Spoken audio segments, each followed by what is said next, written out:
स्वागतम, नमस्कार। First point Hindi में आपका स्वागत है। आज हम बात करने वाले हैं कि सिज़ेरियन के बाद काफ़ी महिलाओं को कमर दर्द का प्रॉब्लम क्यों होता है। बहुत कॉमन क्वेश्चन है ये, जितने सारे कमेंट्स आते हैं, लगभग 100 में से 90 महिलाओं को कमर दर्द का प्रॉब्लम होता है। तो शुरू-शुरू में जब आपका सिज़ेरियन हुआ है, उस टाइम पे कमर दर्द होने के कुछ कारण हो सकते हैं। बट अगर आपको काफ़ी टाइम बाद भी, जैसे 1 साल बाद, 5 साल बाद भी कमर दर्द होता है, तो हो सकता है कि उसकी वजह कुछ और हो। तो आइए जानते हैं कुछ कारणों के बारे में जिससे आपको कमर दर्द हो सकता है और उसके लिए आप क्या कर सकते हैं। तो अगर आपको वीडियो पसंद आता है तो प्लीज़ करिए चैनल को like, share and subscribe to first one Hindi और बेल आइकन पे क्लिक करिएगा ताकि आपको नोटिफिकेशंस मिलते रहे जो भी मैं अपडेट्स डालूँ उसके। सो चलिए शुरू करते हैं। तो सबसे पहली बात जो है कमर दर्द की, जब भी कोई लेडी प्रेग्नेंट होती है तो उसका जो यूट्रस है उसकी साइज़ बढ़ती रहती है। शुरुआत के 1 महीने से लेके 9th मंथ तक वो साइज़ कंटिन्यूअस बढ़ती है और एंड में जब बच्चे का वज़न ऑलमोस्ट आप सोचो 2.5 से 3 किलो के आसपास हो जाए तो आपका ये जो यूट्रस है उसकी साइज़ कितनी बढ़ जाती है। जितनी यूट्रस यानी कि गर्भाशय की साइज़ बढ़ेगी उतना ही आपके जो मसल्स हैं वो भी स्ट्रेच होंगे, क्योंकि उनको स्ट्रेच होना ज़रूरी है, वरना फिर बेबी जो है वो अंदर अच्छे से एक्यूमुलेट नहीं होगा। तो मसल्स आपके जितने स्ट्रेच होते हैं उतना आपकी बैक पे प्रेशर आता है और उसकी वजह से आपको कमर में दर्द होता है। तो प्रेगनेंसी में भी हो सकता है और प्रेगनेंसी के बाद खास जो कमर दर्द होने का प्रॉब्लम है वो है कि बच्चा तो बाहर आ जाता है, यूट्रस जो है वो सिकुड़ जाता है और जो मसल्स हैं वो मसल्स को सिकुड़ने में कई बार टाइम लगता है। तो वो जो मसल्स सिकुड़ते हैं ना उसकी वजह से आपको कमर दर्द हो सकता है और इसको नॉर्मल आपकी कंडीशन में आने में थोड़ा टाइम लगता है। तो जितना टाइम लगेगा उतने टाइम आपको बैक में दर्द होना ये स्वाभाविक है। आप सोचिए, एक रबर बैंड है जो आप ऐसे पहले खींच रहे हैं और फिर उसको छोड़ देंगे एकदम से तो उसकी साइज़ बदल जाएगी। तब वो तो रबर बैंड है, लेकिन आपका तो बॉडी है, तो आपकी जो कमर है उस पे जो भी मसल्स सिकुड़ने लगेंगे उसकी वजह से जो बदलाव आएँगे उससे आपको कमर में दर्द हो सकता है। सो बेसिकली यही एक ख़ास कारण होता है कमर दर्द का। तो इसका जो सामान्य हर एक के लिए जो इसका उपाय है वो यही है कि सीज़ेरियन के बाद आपको एटलीस्ट सवा महीना से लेके 3 महीने तक आपको आराम करना है। आपके बैक को जितना सपोर्ट मिलेगा उतना ही आपके जो मसल्स हैं वो रिलैक्स होंगे और जितना मसल्स रिलैक्स होके, रिलैक्स इन द सेंस कि नॉट स्ट्रेचिंग बट रिलैक्स मतलब कि जितना वो सिकुड़ने लगेंगे ज़्यादा, उतना ही आपका बॉडी पहले के कंडीशन में जल्दी आएगा और वो जितना जल्दी आएगा उतना आपको कमर दर्द का प्रॉब्लम कम होगा। तो ये एक चीज़ है। दूसरा जो सबसे बड़ा प्रॉब्लम होता है वो है कि भई डिलीवरी के बाद जभी भी जो लेडीज़ है ना, वो अच्छी तरीके से बैठती नहीं है, उनका पोस्चर अच्छा नहीं होता है।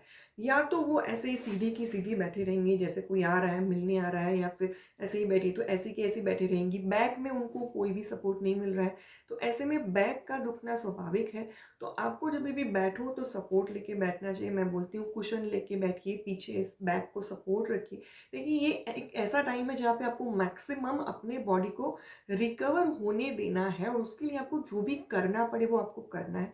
तो बस आप एक कुशन लेके ही बैठिए, ज़्यादा देर तक मैं तो बोलती हूँ बैठिए मत, लेकिन अगर बैठना पड़ रहा है तो कुशन लेके बैठिए, इससे आपकी कमर दर्द का काफ़ी हद तक प्रॉब्लम सॉल्व हो सकता है।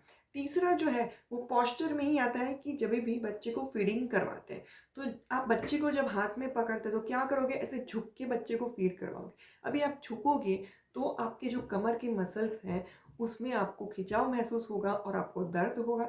जितना ज़्यादा बार आप ऐसे बैठ के बच्चे को फीड कराएँगे, उतना ही आपको आपकी कमर में दर्द बढ़ सकता है। तो आप क्या करें कि एक कुशन ले लीजिए अपनी हाइट के हिसाब से, 1 या 2 जो भी हो, और उसको ऐसे रख के उसके ऊपर बच्चा रखिए और बच्चे को फीड कराएँ। पीछे भी कुशन रखिए ताकि आप भी आराम से बैठें, बच्चा भी आराम से फीड करे और किसी को ओवरऑल प्रॉब्लम हो नहीं। तो ये भी एक बड़ी गलती कर जाते हैं पोस्चर की। तो ये भी एक सबसे बड़ा रीज़न होता है। चौथी जो बात है वो है कि आप कई बार ना अच्छा खाते नहीं हैं। देखिए क्या होता है ना कि सीज़न के बाद चलिए आप हलवा वग़ैरह खाते हैं या फिर दूसरा हेल्दी फूड खाते हैं। वो तो आप कंटिन्यूअस खाते जाते हैं तो कई बार वज़न भी बढ़ जाता है ना आपका।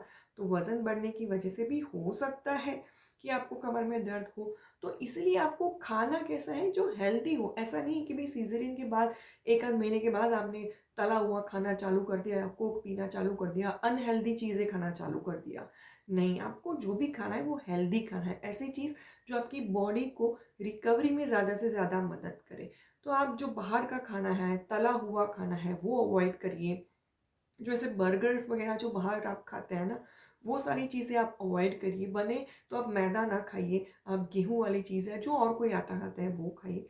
बट वो चीज़ें अवॉइड करिए, इसकी वजह से क्या होगा, आपको जो भी ये बॉडी आपकी जो बढ़ती जाती है ना, वो हेल्दी तरीके से बढ़ेगी अगर आप हेल्दी चीज़ें खा रहे हैं तो, ठीक है? वो आपको बहुत ही ध्यान रखना ज़रूरी है। और उसके बाद जो एक और ध्यान रखना ज़रूरी है, वो है कि आपकी बॉडी को कैल्शियम की भी ज़रूरत होती है ऐसे टाइम पे जब आप फीड करवा रहे हो। कैल्शियम, प्रोटीन सबकी ज़रूरत होती है। तो वो कैल्शियम आपको पूरा पड़े वैसी चीज़ें भी आपको खानी है, जिससे आपके जो सारे मसल्स हैं उनको और आपकी जो हड्डियाँ हैं उनको ताकत मिले। और जो मसल्स हैं उनको हील करने के लिए आपको ज़्यादा प्रोटीन भी खाने की ज़रूरत है। तो आप पनीर वगैरह भी खा सकते हैं, दाल खा सकते हैं। अगर नॉन वेजिटेरियन है तो आप उस हिसाब से फूड खा सकते हैं। बट बेसिकली आपको कैल्शियम है, प्रोटीन है, विटामिन डी है, ये सारी चीज़ें भी आपको खानी है, जिसकी वजह से आपकी बॉडी में प्रॉपर न्यूट्रिशन मिले। और इसकी वजह से जो आपका रिकवरी होगा, वो आपके बैक पेन के प्रपोर्शन को बहुत कम करता जाएगा। और एंड में आप या तो मसाज लीजिए, या तो फिर आप जो गर्म थैली होती है ना पानी की, हॉट वाटर, बस उससे आप शेक करिए, वो भी बहुत ही ज़्यादा अच्छा होता है।